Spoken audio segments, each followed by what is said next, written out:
Num mundo que ainda tropeça tentando entender a própria solidão, existe um silêncio que incomoda mais do que qualquer palavra. O silêncio de uma mulher que vive sozinha.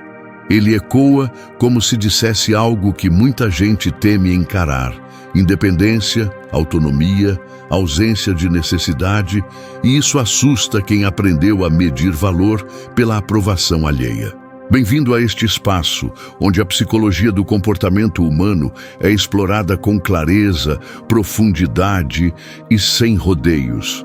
Porque cada pessoa que chega aqui carrega perguntas que raramente encontra coragem para verbalizar.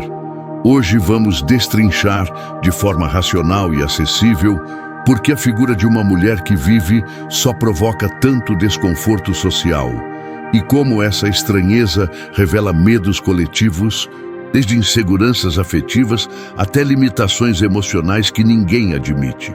Aqui, você vai entender os mecanismos mentais que explicam esse fenômeno, enxergar suas raízes psicológicas e descobrir como tudo isso se conecta com traços de personalidade, hábitos sociais e antigos padrões de apego que moldam nosso comportamento. Este vídeo vai te entregar respostas que muita gente evita, então fica comigo, porque o que vem agora vai te fazer olhar o mundo e talvez a si mesmo de um jeito completamente diferente. A independência que expõe inseguranças escondidas.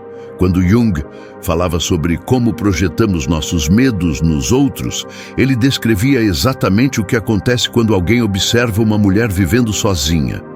Parece simples. Ela cuida da própria vida, organiza seus horários, decide quem entra e quem sai. Só que, para muita gente, isso ativa um desconforto silencioso. A tal sensação de que tem algo errado, quando na verdade o que existe é autonomia pura. E esse é o ponto que poucos admitem. A liberdade dela funciona como um espelho cruel, revelando a dependência afetiva que muitos tentam esconder.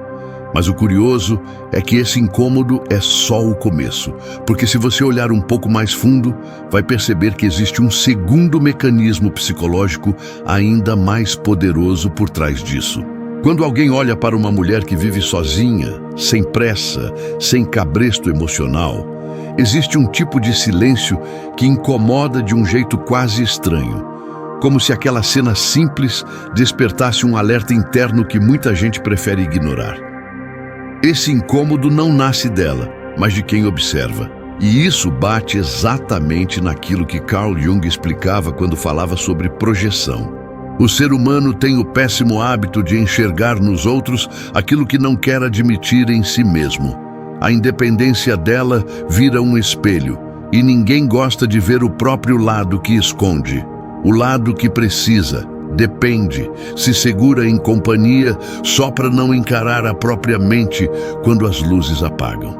É curioso como algo tão cotidiano, como o jeito que ela arruma a casa, o silêncio confortável do próprio sofá ou o simples fato de não implorar atenção, provoca uma mistura de espanto e desconforto em quem vive preso à validação externa sem nem perceber. E o mais interessante é como essa reação aparece de jeitos discretos. Num comentário atravessado, numa brincadeira com veneno por trás, ou até naquele olhar que tenta decifrar o porquê dela não precisar de ninguém. A verdade é que muitos se assustam porque a autonomia dela mostra uma coisa que poucos admitem em voz alta. Existe vida fora da dependência emocional. E não é qualquer vida. É uma vida escolhida, organizada, construída com calma e consciência. Só que essa imagem desperta uma pergunta interna, quase involuntária. Por que isso me incomoda tanto? Jung diria que é porque algo ali toca um ponto que ficou guardado, talvez esquecido, talvez nunca trabalhado. A independência dela desmonta padrões silenciosos. E quando esses padrões caem, aparecem inseguranças que estavam escondidas até demais. Medo de ficar sozinho, medo de não dar conta da própria vida, medo de perceber que talvez, só talvez, a própria paz dependa mais de si do que dos outros. E é nesse ponto que a coisa fica realmente interessante, porque essa sensação inicial não é o fim da história. É apenas a porta de entrada para um mecanismo psicológico ainda mais profundo, que muita gente evita enfrentar, mas que explica ainda melhor por que a presença de uma mulher autônoma mexe tanto com o imaginário social. O medo ancestral da mulher que não precisa da aprovação de ninguém.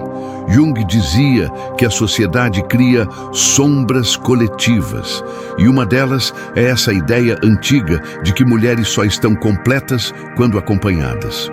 Quando alguém vive fora desse padrão, o sistema social simplesmente não sabe onde encaixar. E aí nasce o medo. Não o medo dela, mas o medo que os outros sentem dela. Uma autonomia tão firme se torna quase um desafio a crenças antigas. E isso mexe com as pessoas de um jeito quase visceral. Mas essa reação revela mais do que aparenta, porque existe outro paradoxo psicológico que ninguém comenta, mas que explica por que essa solidão escolhida é tão perturbadora. Existe um detalhe quase invisível quando a gente fala sobre mulheres que vivem sozinhas. E esse detalhe toca exatamente naquele ponto que Carl Jung chamaria de sombra coletiva. O medo que a sociedade sente de quem não precisa pedir permissão para existir. Porque, vamos ser sinceros, desde cedo muita gente foi ensinada a acreditar que uma mulher só está completa quando alguém valida sua existência, seja um namorado, um marido, uma família colada demais ou qualquer estrutura que sirva de muleta emocional. Então, quando aparece alguém que quebra essa expectativa e vive de um jeito que não gira em torno da aprovação de ninguém, isso balança estruturas internas que muita gente nem sabia que tinha. É como se a independência dela acendesse uma lâmpada na cabeça alheia, iluminando inseguranças que estavam dormindo, e ninguém gosta de encarar essas luzes tão fortes assim de repente. E o impacto é mais profundo do que parece. Não é só pela autonomia, é pelo que ela simboliza: liberdade emocional. Algo que, ironicamente, muita gente diz que quer, mas teme quando vê ao vivo. É aquela cena simples de uma mulher jantando sozinha num restaurante, completamente tranquila, que provoca um pensamento automático em quem observa. Como ela consegue? E esse como não é literal. É uma pergunta carregada de história, de costumes, de regras sociais ultrapassadas que ainda rondam o imaginário coletivo. Jung falava justamente sobre esses padrões invisíveis que pressionam as pessoas a seguir roteiros que não escolheram. E quando alguém foge desse script, vira um ponto fora da curva, um ponto que, por algum motivo, incomoda. O interessante é que esse desconforto raramente é declarado. Ele aparece mascarado em comentários do tipo: "Nossa, você não tem medo?" Ou "Mas não é solitário demais?" Quando, na verdade, a curiosidade por trás dessas frases tem pouco a ver com a vida dela, e muito mais com a vida de quem pergunta, porque enxergar alguém bem no próprio silêncio obriga a olhar para o seu, e essa comparação involuntária é cruel. Mostra que talvez a vida de muitos seja guiada por medo, por necessidade de companhia, por receio do vazio, enquanto a dela é guiada por escolha. E essa diferença pesa. Só que esse medo social não surgiu agora. Ele é antigo, quase ancestral. E entender de onde ele veio abre uma porta ainda mais profunda, uma porta que explica por que a independência feminina continua assustando tanta gente, mesmo em pleno século atual. É exatamente aí que a história começa a ficar ainda mais reveladora. Aliás, antes de seguir, deixa eu te dizer uma coisa rápida e importante. Se esse tema está fazendo sentido para você, respira um segundo e presta atenção no que vem agora. Porque se algum pensamento te cutucou até aqui, é sinal de que esse vídeo está te abrindo portas que talvez você nunca tenha parado para encarar. Então, se quiser receber mais conteúdos assim, que explicam o comportamento humano de um jeito claro, direto e sem rodeios, fica por perto. Não precisa fazer nada agora, só continua comigo. É sério, Tem um trecho daqui a pouco que pode virar a chave para você entender por que algumas pessoas reagem de formas tão intensas quando veem alguém vivendo sozinho, especialmente mulheres. E quando isso se encaixar, muita coisa vai parar de te confundir. Então segura minha mão por mais alguns minutos. O melhor ainda está vindo. A falsa narrativa de fragilidade e o choque com a realidade. Tem gente que se apoia na ideia de que mulheres são naturalmente mais vulneráveis e por isso deveriam ser protegidas. Mas quando aparece alguém que desmonta essa narrativa vivendo sozinha, segura e tranquila, o cérebro social entra em curto-circuito. Esse contraste cria uma espécie de dissonância interna. Como ela consegue? Pergunta quem nunca tentou. E essa pergunta abre espaço para outra ainda mais desconfortável. Por que eu não consigo? Esse é o ponto que começa a mexer com autoestima, com identidade, com tudo que a pessoa evitava questionar. Mas existe um fator ainda mais profundo, ligado às relações e aos vínculos, que torna tudo isso ainda mais intenso. Tem um ponto curioso que sempre aparece quando a conversa toca em mulheres que vivem sozinhas. A forma como isso mexe diretamente com a construção social do que significa ser mulher. Porque por mais que o mundo tenha mudado, existe um eco antigo que ainda insiste em soprar na cabeça de muita gente. Aquele eco que diz que mulher boa é a que cuida, a que cede, a que se molda. E quando alguém simplesmente escolhe viver de um jeito que não cabe nesse molde, aquilo vira quase uma metáfora viva de liberdade. Mas não aquela liberdade romantizada, não. É a liberdade real, aquela que exige coragem para se olhar por dentro, reconhecer suas dores e construir uma vida que não dependa do medo de desapontar ninguém. Isso se torna ainda mais evidente quando a gente observa como essa escolha bate em quem cresceu, acreditando que uma mulher sozinha é automaticamente uma mulher incompleta. É quase irônico, porque quem pensa assim não percebe que está revelando mais sobre suas próprias inseguranças do que sobre a vida dela. Jung falava sobre essa tendência humana de projetar a própria fragilidade no outro. E é exatamente isso que acontece quando alguém olha para a independência de uma mulher e enxerga problema onde existe apenas autonomia. É como se a cena dela fazendo compras sozinha, voltando para casa no fim do dia ou arrumando a própria rotina com calma, ativasse, sem querer, um lembrete incômodo. Eu também poderia ter esse tipo de paz, mas não tenho. E a reação a esse desconforto aparece das formas mais sutis, quase teatrais, desde aquele comentário disfarçado de preocupação. Mas você não sente falta de alguém?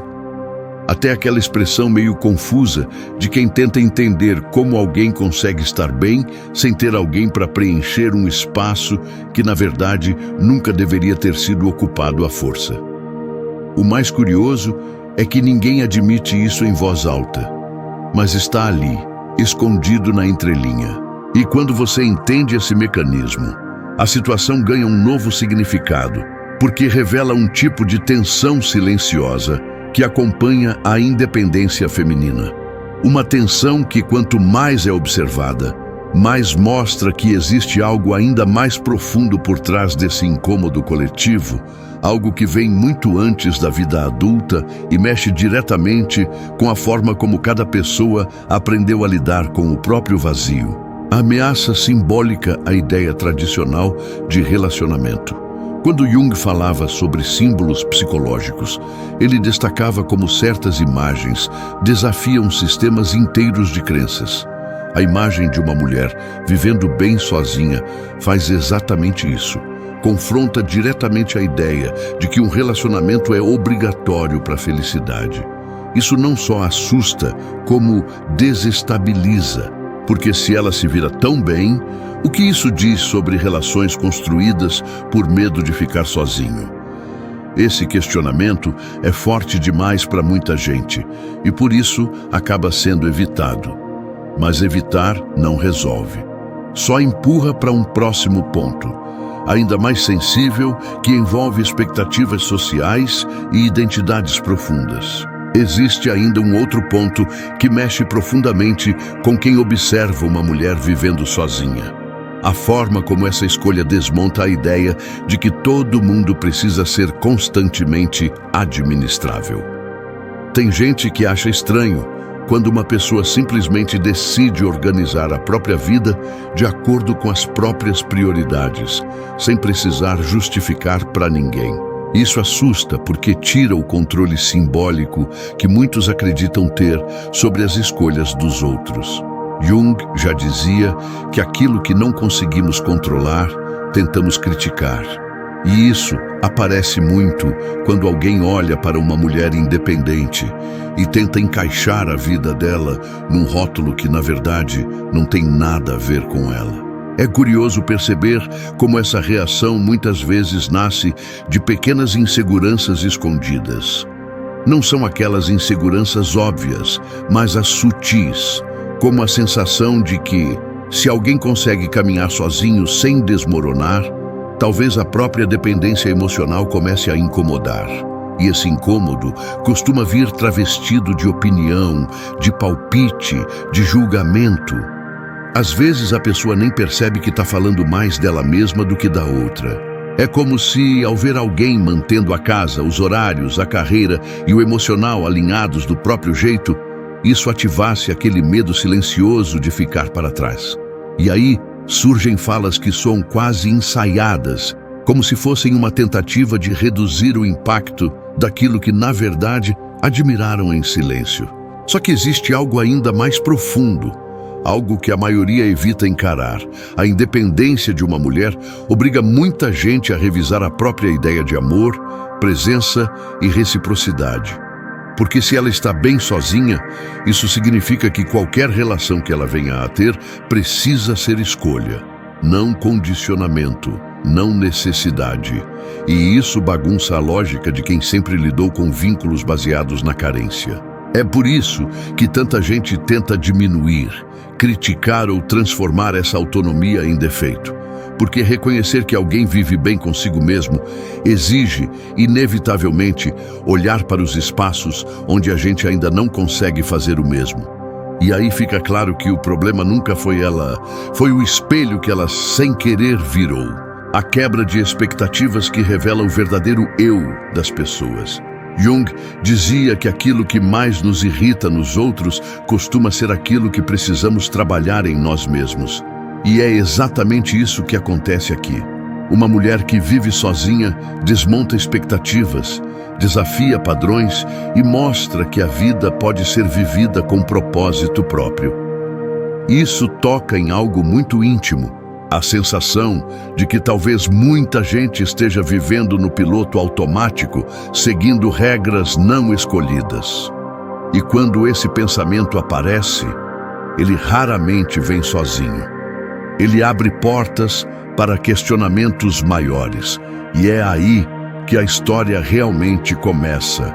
Porque o ponto mais surpreendente desse comportamento social ainda está escondido na próxima camada, onde tudo fica ainda mais revelador.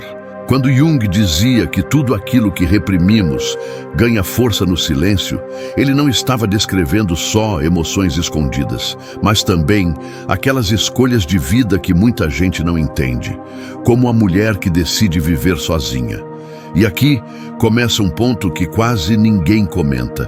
Quando alguém escolhe uma vida mais autônoma, principalmente uma mulher, isso aciona gatilhos profundos nas pessoas ao redor. Não é só sobre independência, é sobre o que essa independência desperta em quem observa. De repente, a presença dela expõe ausências nos outros, e isso incomoda num nível quase instintivo.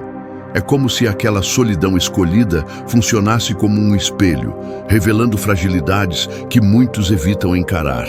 E é aí que o comportamento das pessoas se torna previsível.